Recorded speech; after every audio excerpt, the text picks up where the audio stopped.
Dieses Schlafzimmer befindet sich im ersten OG des Hauses und mit Blick raus in den schönen großen Garten.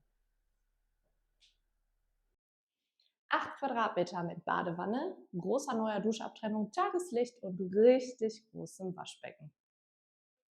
Dieser Raum im ersten OG hat fast 15 Quadratmeter und kann als Schlafzimmer oder Büro zum Beispiel genutzt werden und liegt zur Straße raus. Mit knapp 20 Quadratmetern Wohnfläche bietet dieses ausgebaute Dachgeschoss ganz viele Möglichkeiten. Hast du Interesse an diesem gemütlichen Reihenendhaus in Dortmund-Nette? Dann melde dich.